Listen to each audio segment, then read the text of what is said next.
बारामूला से member of parliament engineer Rashid, जिन्होंने जम्मू कश्मीर के साबिक वज़ीर आला उमर अब्दुल्ला को 2 लाख से ज़्यादा वोटों से हराया था, आज उनके मामले को लेकर बात करेंगे कि आखिर उनको ज़मानत मिलने की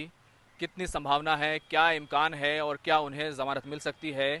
4 सितंबर को फ़ैसला आना था, लेकिन फ़ैसला टल गया और 11 सितंबर को अब ये फ़ैसला आना है। तो आज इस मामले में बात करेंगे कि आखिर इंजीनियर रशीद,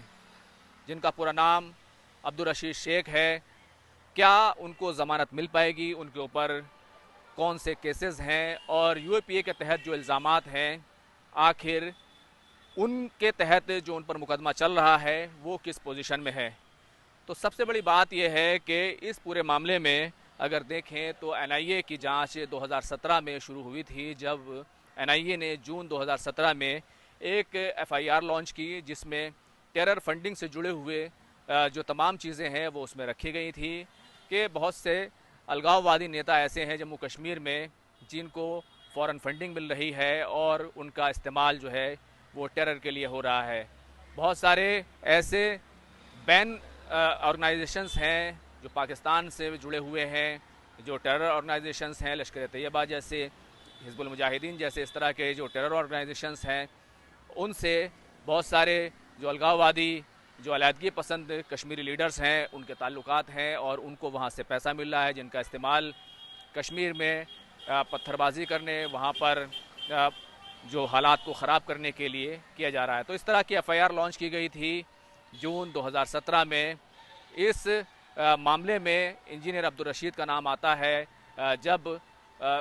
उनका नाम जो है एक केस की ज़हूर वटाली नाम के जो बिजनेसमैन हैं उनके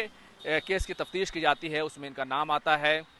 दरअसल इंजीनियर रशीद की कई मुलाकातें ज़हूर वटाली से हुई थी और ज़हूर वटाली की जब तफ्तीश हो रही थी तो उनके यहाँ पर जब छापेमारी हुई तो उस वक्त एनआईए को एक कागज़ का टुकड़ा उनके अकाउंटेंट के पास से मिला, उसके चैम्बर से मिला, जिस पर कुछ फ़ॉरेन फंडिंग की एंट्रीज़ थी। हालांकि इस एंट्रीज़ को लेकर ये कहा जाता है कि कभी भी इस बात का कोई सबूत नहीं मिला कि इन पैसों के ज़रिए से ज़हूर वटाली ने इन पैसों को वो पैसे उनके पास आए और उसके ज़रिए से क्या उन्होंने कोई अपना कारोबार बनाया, इस तरह की कोई बात जो है वो सामने नहीं आई थी। और तो ज़हूर वटाली नाम के शख्स जो बिजनेसमैन है उसके केस में उससे पूछताछ में ऐसा नाम आता है। एनआईए की तरफ से जो तमाम सबूत और शवाहिद इकट्ठे किए गए उसमें ख़ासतौर से वीडियोज़ हैं और कुछ ऐसी बातें हैं जिसमें इंजीनियर रशीद ने जम्मू कश्मीर की जो पुलिस फोर्सेस हैं उनसे ये अपील की थी कि वो अपने अफसरान की जो अहकामात देते हैं उनको ना माने, क्योंकि वो कश्मीरियों पर जुल्म करने के लिए है। इस तरह की बात जो है वो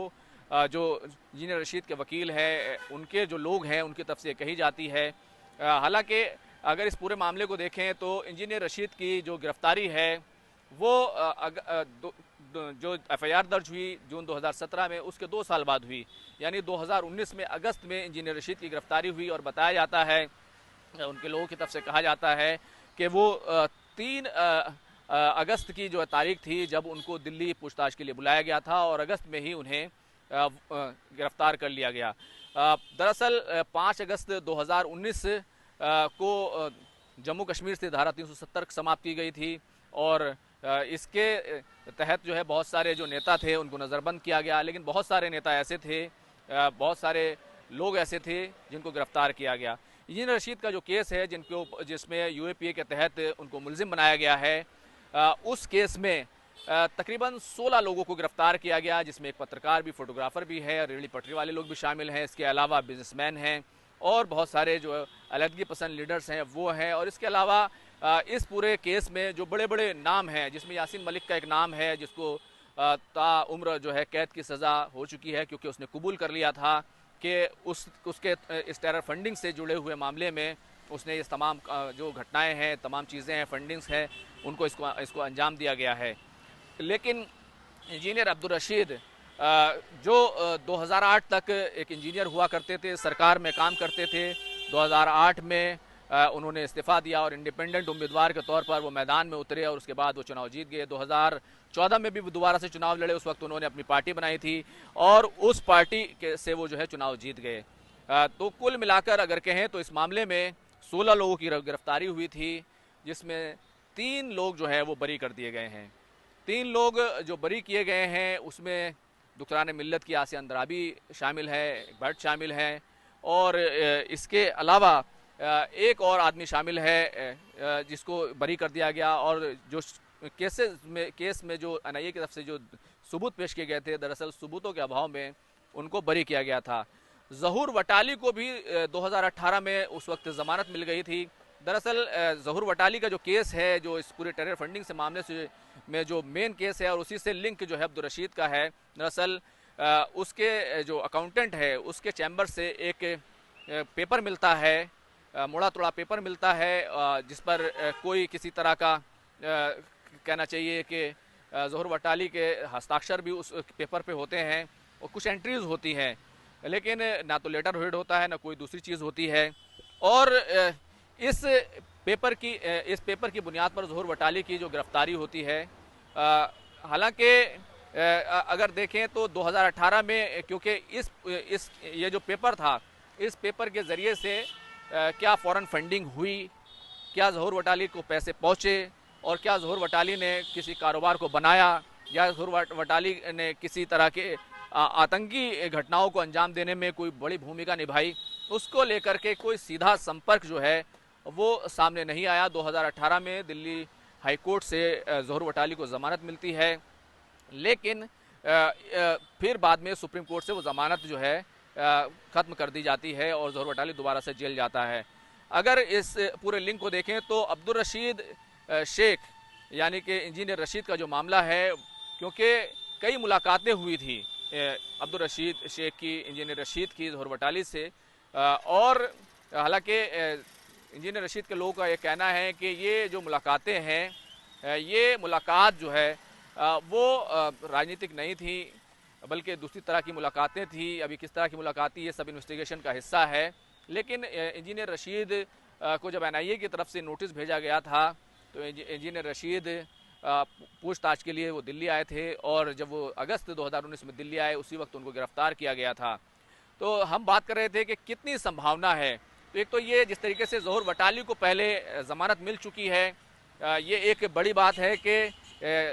2018 में इस तरह से ज़मानत मिली और कोई टेरर लिंक उनका नहीं सामने आया था। हालांकि उसके बाद सुप्रीम कोर्ट ने उसकी ज़मानत को जो है खारिज कर दिया और वो दोबारा से जेल भेज दिए गए। तो एक बड़ी बात यह है कि इंजीनियर रशीद पे अभी तक जो है कोई भी जो केस है वो साबित नहीं हुआ है। अभी जो एनआईए है वो कोर्ट में अपने सबूत जो है वो रख रहा है, इस पोजीशन में केस है, उसके बाद बहस होगी और उसके बाद फिर ये मामला जो है वो फैसले के चरण में पहुँचेगा। लेकिन अगर इस पूरे मामले को देखें तो जिस तरीके से संभावनाओं की जो बात की जा रही है, क्योंकि इससे पहले भी जो कई लोग हैं, ख़ास तौर से अगर देखें तो जिस तरह से मैंने बताया आपको कि 16 लोगों को गिरफ्तार किया गया था, उसमें अगर देखें तो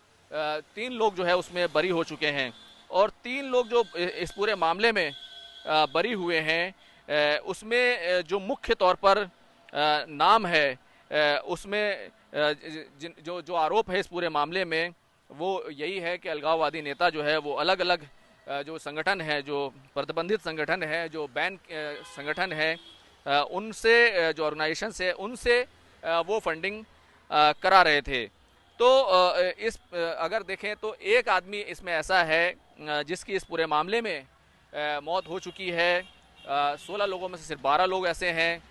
जिन पर फ्रेम चार्जेस किए गए हैं और ये सभी लोग जो है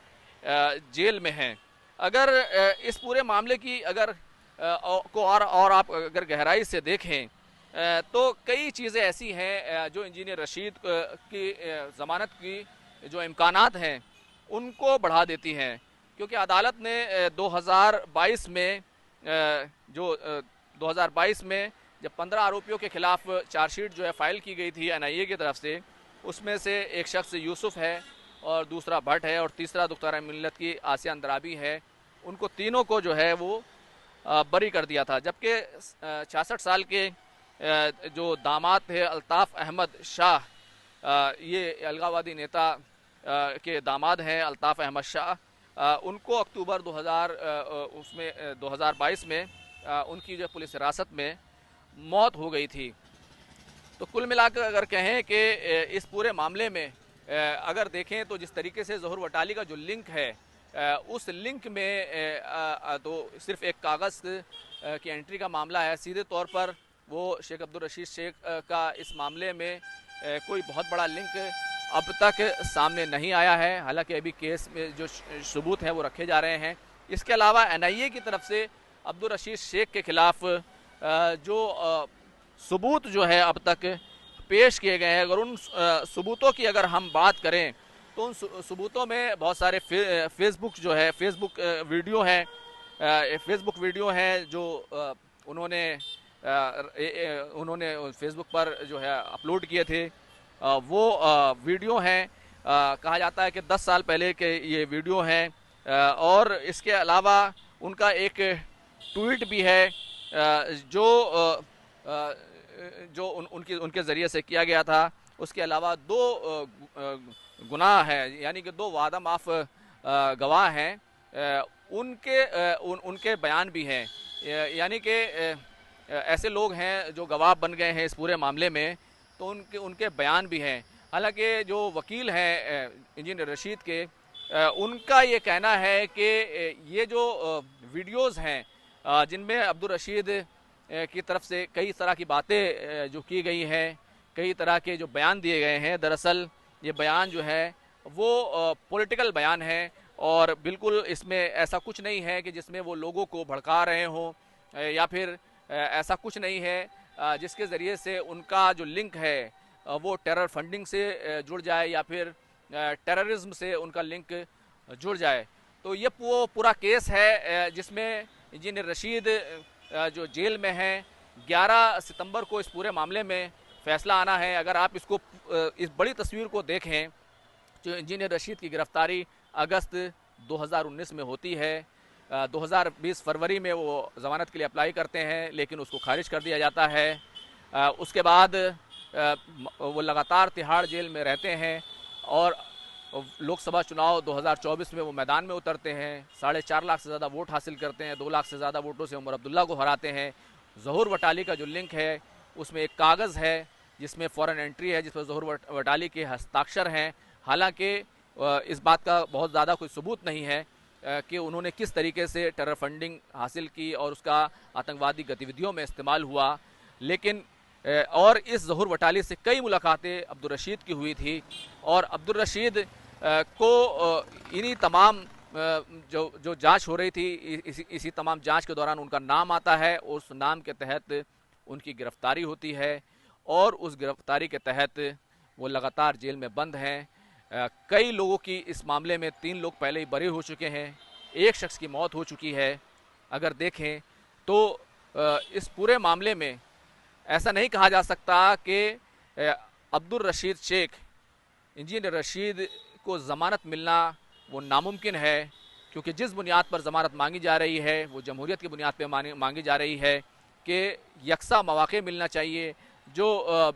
सभी को जो इक्वल अपॉर्चुनिटी है इलेक्शन लड़ने की वो मिलनी चाहिए। उनकी पार्टी ने अभी जो नॉर्थ कश्मीर है उसमें 16 उम्मीदवार उतारे हैं। इसके अलावा अलग अलग जगहों पर उम्मीदवार उतारे गए हैं। 30 से ज़्यादा उम्मीदवार वो मैदान में उतार चुके हैं। लोकतंत्र के तहत ही जेल में रहते हुए उन्होंने चुनाव लड़ा और जीता था और लोकतंत्र के तहत ही अब वो परमिशन मांग रहे हैं कि वो एक MP के तौर पर और पार्टी प्रेसिडेंट के तौर पर मैदान में आकर वो कैंपेन करना चाहते हैं, अपनी पार्टी को जमहूरियत में शामिल करना चाहते हैं। ऐसे में नहीं कहा जा सकता कि उनको ज़मानत नहीं मिलेगी। बहरहाल 11 तारीख का इंतज़ार कीजिए। 11 सितंबर को जब फैसला आएगा तो पता चलेगा ज़हूर वटाली का वो कागज़ आखिर वो कितना भारी है इंजीनियर रशीद पर। ज़हूर वटाली से जो मुलाकातें हुई थी इंजीनियर रशीद की, वो उनको कितने साल जेल में बंद रखेंगी और